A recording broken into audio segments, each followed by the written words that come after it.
Hey there, so today I wanted to take a look back on the LG Aristo, and I have that someplace around here. I placed it down and I am going to get it and then we will continue on. So as I'm getting it, I will roll the intro as I also clean my desk.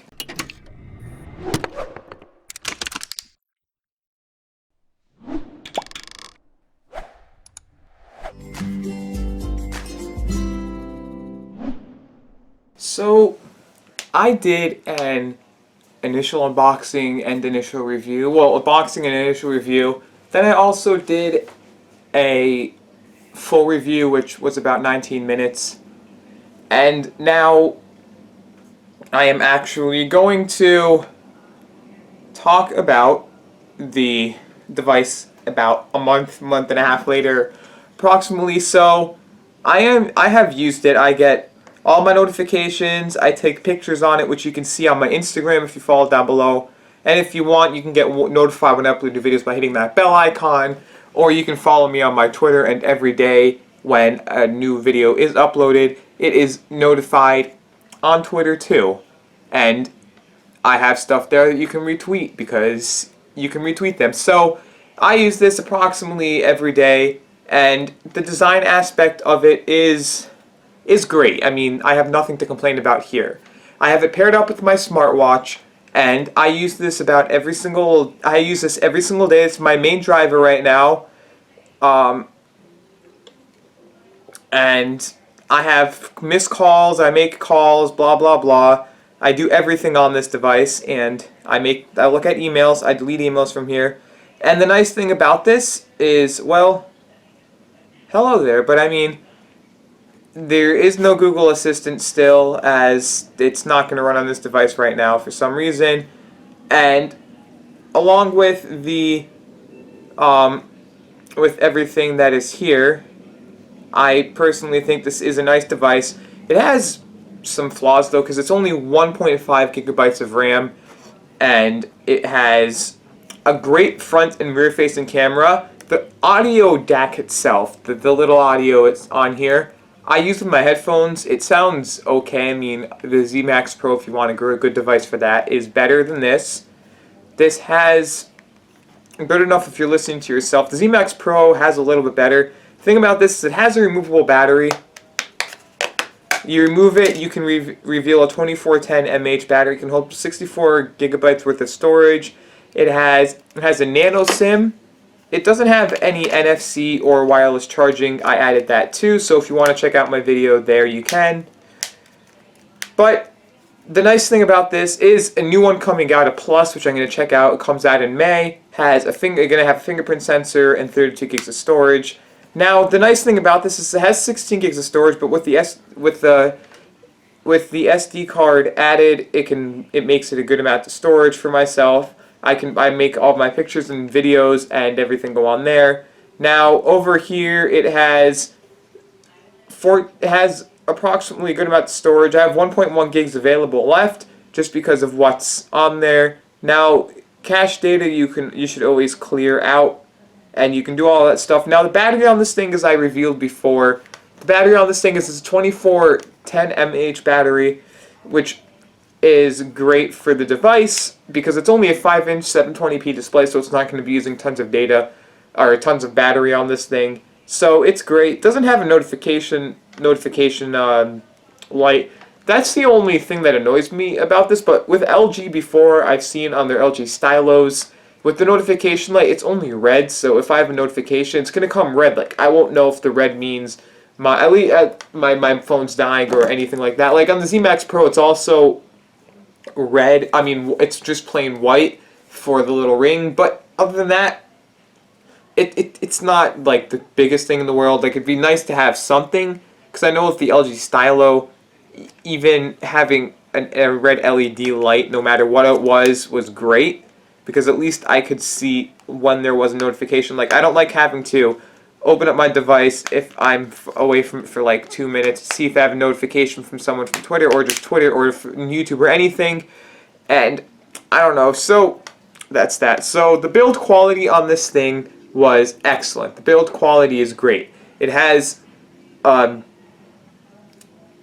one side doesn't have anything. The only problem, like for me, is I've gotten used to doing this with my device using the volume up and down on the opposite side, but on most devices it's on the right side. But other than that, I like the power button being here, basically, personally, because it's harder to touch it, and when you do touch it, it has the it's just annoying because a lot of times you accidentally can press it over here.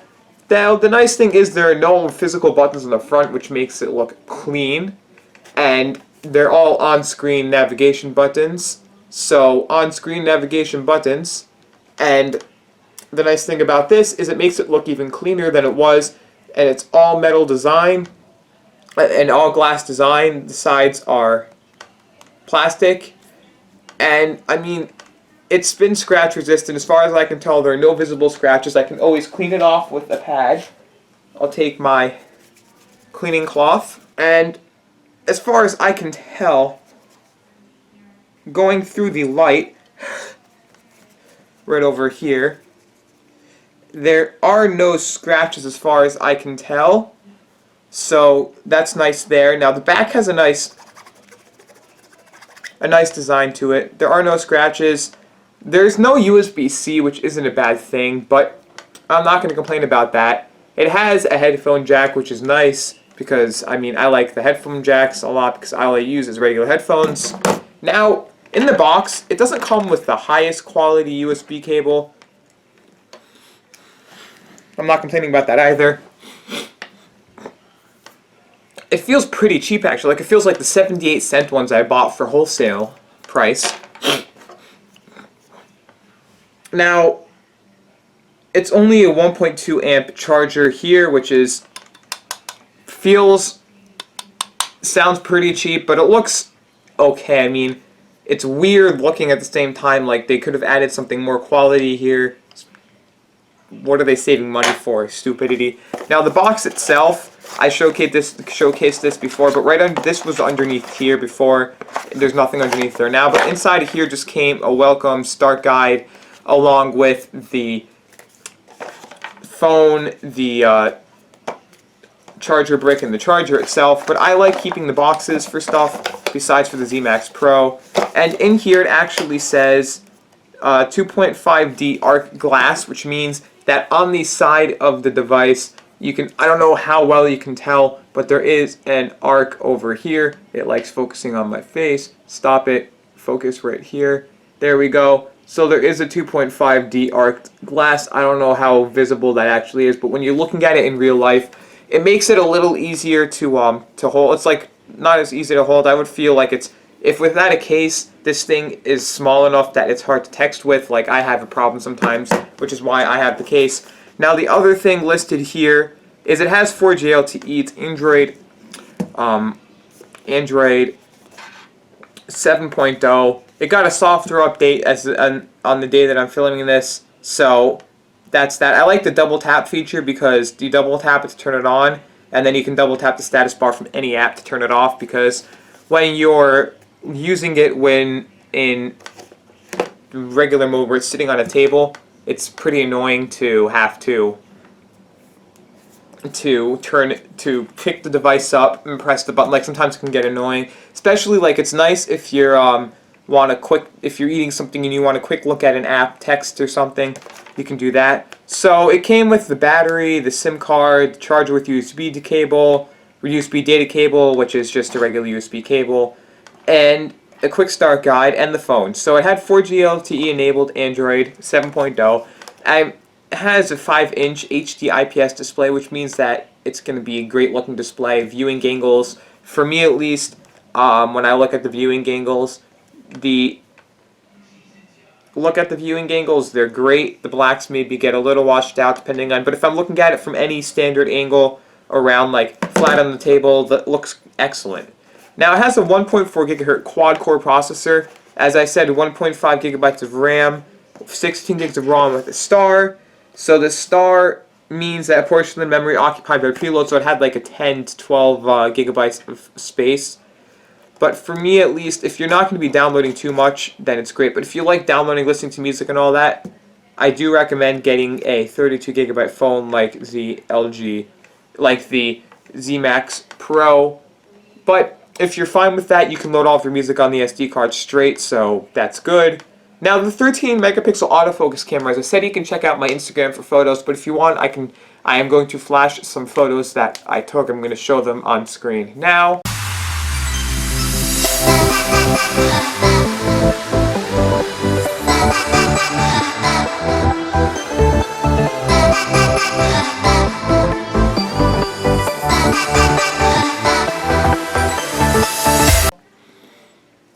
And I don't know, I did a thing on the battery for this device. It was great. The battery's nice. It lasts me a whole day. I get back, it's at 15%. Battery saver turns on, and it can last me another like 2 hours. It will go down to like 13%. So it basically can last me like 3-4 hours on battery saver with light usage, which if you're on battery saver, you probably don't want to use it too much. But I made a call, and it went in like 30 minutes from 15 to 13, which is great. And the charging on this thing is pretty okay. I mean, it's not the fastest, but if you get up to like a 60% and you need to run out of your house for some reason, expect it if you're not going to be touching it unless you want to text someone or make a quick call. It's going to last you a great amount of time. Now, in terms of just general, that I have had this device for, as I said, maybe a month and a half, and I personally haven't had any issues. Like the Z Max Pro, I've heard people having issues with it and stuff. So in my daily use with this device, I haven't had any issues with this device. It's been fluid, fast, responsive. Everything has worked. And I use it, I turn on the camera, it loads pretty fast, as you can see. The autofocus is fast, there's nothing wrong, so I click it and it autofocuses. I go forwards and it autofocuses again. I go forwards a little more as far as it can go, and I do autofocus. So if I take the bottom of the device, I go like this, and it will autofocus fast. It's a fast autofocus device. The camera on here is great. I've taken a bunch of pictures. It has a good amount of features to it. And, I mean, there's not really much more to say. It's been fast. I can swipe away. I can do all that stuff. But what I like about it is the quick shortcuts on the bottom, which I added myself. So I go like that and it can open up one. I have one so I know when my bus is coming. And for transportation-wise. And I go like that and it works. And I like the other feature where you can go on the bottom and customize that, so you can do the quick status bar. The other nice thing is, over here, I have like comfort view, so it turns it down. That's another Android 7 thing. So also, if you don't have unlimited data, you can turn on data saver. I don't care to have that on or off. Another thing, I've never used this too much, but Capture Plus is a nice way. If you want to send someone a picture of something, you can do over here. Let's say you wanted to circle some part of a text. Let's say you went back and you wanted to circle, I don't know, you made a whole long text, or you have something going on and you want to circle a part of it for someone to be able to notice. So I'm going to load my YTSC, my YouTube subscriber count here. And a nice thing you can do is you go like this, you click it, and you can actually, if the ads don't pop up over here, you click it, and what you can do is, let's say there was a certain little tiny part of it, you can circle right up here, and then you press the check mark, and you can do quick memo, gallery, or use as default app, so if you click it, it does it. That's nice. Now, another nice thing is the quick memo. There's a ton of nice things for this device. It has a nice whatever you want to call it. When you're calling someone, it has has two microphones for noise canceling, so nice noise canceling. If you get up close enough to an image, it has a bokeh effect, so it can automatically it makes a nice, like, I've seen a ton of cameras that weren't supposed to have bokeh effects, like the blur background, and if you go close enough, the background will be blurred. while the front won't be. Well, the image that you're using will have a standard focus. Now, I only have one real downside with this device, because every device has its flaw, and I want to address those flaws.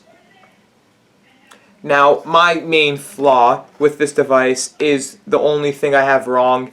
Don't get me wrong, that is the only thing I have wrong with this device, is the fact that it has a no LED notification light. Now, everything else is fine. The LED is the only thing that I have wrong with this device. But, I mean, that's it. So, if you did like this video, please rate, comment, subscribe, give it a thumbs up. And also, I hope you enjoyed this other view if it really worked out well. And that was a 1.5 month later, well, really, it's going to be called 1 month later review of the LG Aristo and my likes of it. So if you did like this review, please give it a thumbs up. As always, check out my other videos. I have a ton on the Z Max Pro. I have a couple on this LG Aristo. And enjoy.